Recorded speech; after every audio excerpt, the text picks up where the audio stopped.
गया था। 108 का मतलब क्या है? 108 का मतलब होता है कि 8 में माया, 0 में संसार और 1 में परमात्मा। आप कहेंगे ये तो आपने अपनी तरफ से बना के कह दिया। अब तुम्हें तुम्हारी भाषा में समझाते हैं। 8 का पहाड़ा किस किस को आता है? सबको ही आता हो, हाथ मत उठाओ, क्लास नहीं चल रही।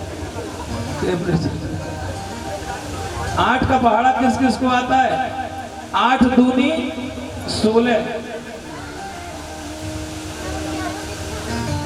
6 और 1 7, 8 दिया 24, 4 और 2 8 चौक, 3 और 2 8 पंजे, कितना रह गया? आधा आ गया। माया घटती है और कभी बढ़ती है। 0 में संसार जहां हम लोग रहते हैं, इसका मान है 0, लेकिन 0 का भी मान होता है, 0 का भी मान होता है। ऐसा नहीं कि आप ये सोचे कि हमारा तो कोई मतलब ही नहीं है। 0 का भी मतलब होता है, लेकिन कब? जब उसके आगे 1 लग जाए। 1 कौन है? परमात्मा। इस 8 में यानी कि अपने जीवन में भगवान को शामिल कर लो। इस माया में अपने जीवन में भगवान को शामिल कर लो। इस 8 में 1 को मिला लो। 8 और 1 9, 9 दूनी 18, 8 और 1 9, 9 दिया 27, 7 और 2 9, 9 चौक 36, 6 और 3 9, 9 पंजे 45, 5 और 4 9, 9 छक्के 24। कितना ही कैलकुलेशन कर लो, 0 निकल के 9 ही आएगा। पॉइंट भी चेंज नहीं है। ये है 108 का मतलब। तुमने देखा होगा भागवत के पोस्टर पे लिखा है। हम कल बोल गए थे, हमने देखा पहले पोस्टर को, मैं कहीं ऐसा ना हो लोग पोस्टर को देखे बोले देखो इन्होंने अपने आप मैंने कहा लिखा 108 में लिखा, 1008 लिखा है। हम तो 100 ही बोले, उसमें हजारों की संख्या। तो ये है सृष्टि का कोड नंबर। ये कोड नंबर नहीं है, हम लोगों को ज्ञान दिया जाता है। तुम लोग कहाँ रहते हो, आपका मतलब क्या है? देखिए भगवान का जन्म हो गया। जब भगवान का जन्म हो गया तो भगवान का काम क्या है? भगवान क्या करते हैं? ही प्रातः काल उठ की रघुनाथ, प्रातः काल उठ की रघुनाथ, प्रातः काल उठे के रघुनाथ, प्रातः काल उठ के रघुनाथ, माता पिता गुरु ना बही माता,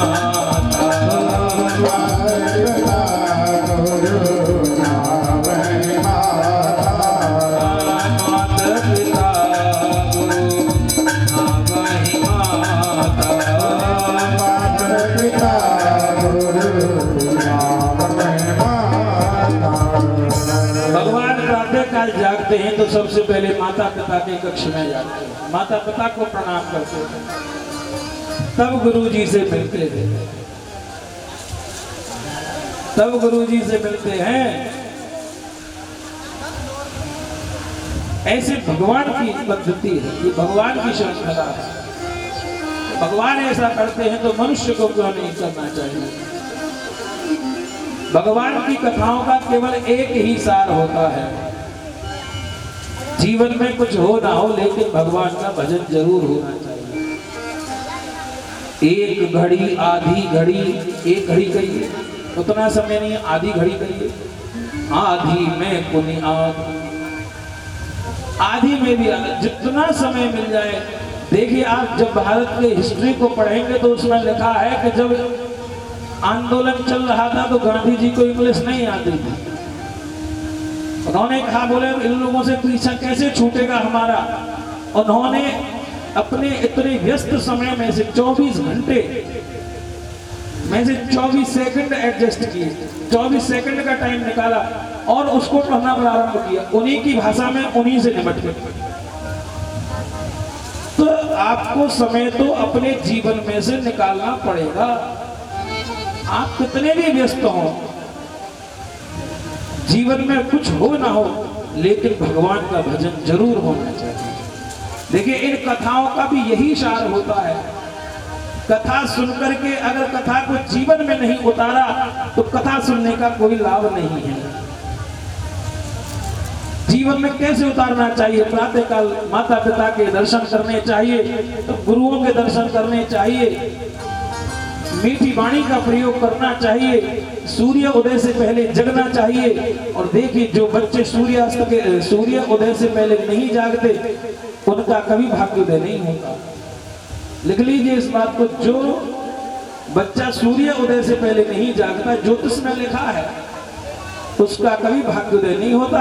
और भाग्योदय केवल 6 वर्ष के लिए होता है, और वो भाग्योदय का वर्ष है 22 साल से 28 के बीच का।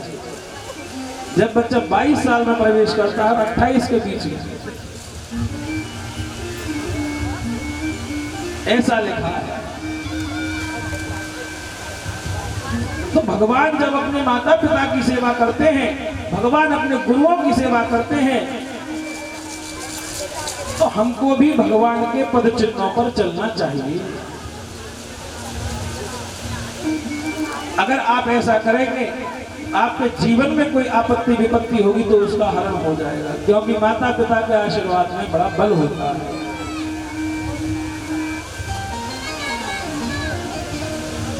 और संतानें होती कैसी हैं?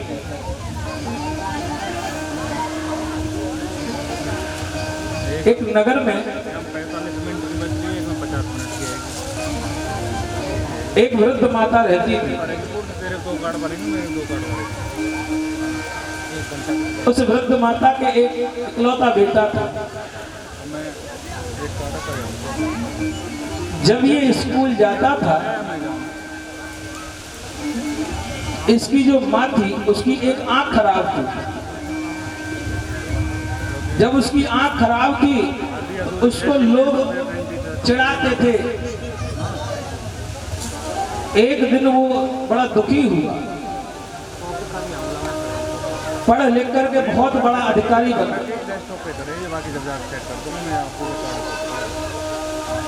इतना बड़ा अधिकारी बन गया, कितने नौकर चाकर आदि उसके यहाँ काम करते थे। एक बार वह अपने गृह जनपद का डीएम बन के आ गया। किसी ने उस वृद्ध माता से कहा, बोले माँ, आज तेरा बेटा इस पूरे जिले को संभाल रहा है। तो वो कहावत है ना,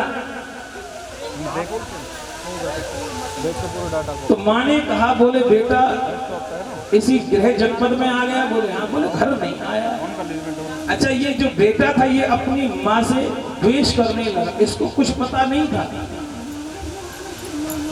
ये अपनी माँ से द्वेष करने लगा। एक बार उस माँ ने सोचा, बोले हो सकता है कि उसके पास समय ना हो, काम ज्यादा हो, तो मैं ही मिलने उससे चलती हूँ। उसने किसी से उसके लिए थोड़ा सा घी लिया, बोले अपने बेटे के लिए घी लेती चली। उसने उस घी को थैले में रखा। वो थैला भी थोड़ा महंगा कुचला था, उसे लेकर चली। तो जब वो वहां पहुंची उनके आवास पर, उन्होंने कैमरे में से देखा। जब कैमरे में से देखा,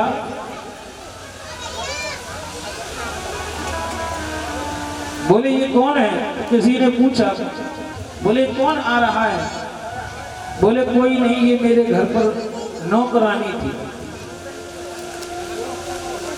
देखिए, जिस बच्चे को जन्म दिया है जिस माँ ने, आज वही बेटा एक अच्छे ओहदे पर बैठ करके, अच्छी सीट पर पहुंच करके अपने कर्मचारियों को उसे ये बताने में शर्म आ रही है कि ये मेरी माँ है। अच्छा, माँ पहुंची, भैया तुम्हारा साहब है क्या? बोले माँ जी साहब नहीं है। कहाँ गया है? बोले 4 दिन के लिए बाहर गए हैं। साहब अंदर बैठे थे।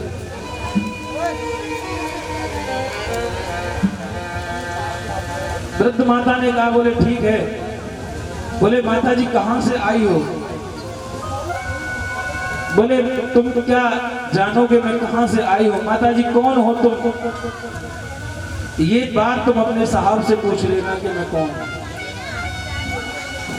बोले साहब ने तो कहा है कि ये हमारे घर में नौकरानी थी। ये शब्द जब माँ ने सुना तो माँ के हृदय पर बड़े आघात हुआ। ऐसा वार हुआ कि जो हाथ में थैला था वो छूट गया और माँ उस दरवाजे से बाहर निकली। जब दरवाजे से बाहर वो माँ निकल करके आई तो कुछ ही दूरी पर चली और उसका एक्सीडेंट हो गया और उसकी वही मृत्यु हो गई। अच्छा, साहब अपनी कोठी से निकले तैयार होकर के दफ्तर जाने के लिए, तो रास्ते में भीड़ भाड़ देखी। बोले ये भीड़ कैसे लग रही है? बोले चलो देखते हैं। गाड़ी से उतरे, देखा। बोले साहब वो वही बुढ़िया है जो अभी और दफ्तर में आपके आवास पर आई थी। बोले क्या हो गया उसे? बोले वो मर गई। बस तुरंत गाड़ी से दौड़ कर आए। बोले ये मेरी माँ थी। बोले आप तो नौकरानी बता रहे थे। बोले नहीं, ये सचमुच मेरी माँ थी। उस माँ के हाथ में पर्ची लिखी थी, बेटा जब तू छोटा था तेरी आंख में एक सरिया लग गया था। डॉक्टर ने कहा, बोले अगर तुम अपनी आंख अपने बेटे को दे दोगी तो इसकी आंख की रोशनी आ जाएगी और तुम्हारी चली जाएगी। जो तेरी दाहिनी आंख है, जो तेरी दाईं आंख है, उस आंख के रूप में मैं तेरे साथ हमेशा हूं। कोई बात नहीं है, तूने कह दिया, लेकिन मैं तेरे साथ आंख के रूप में जीवन भर रहूंगा। आज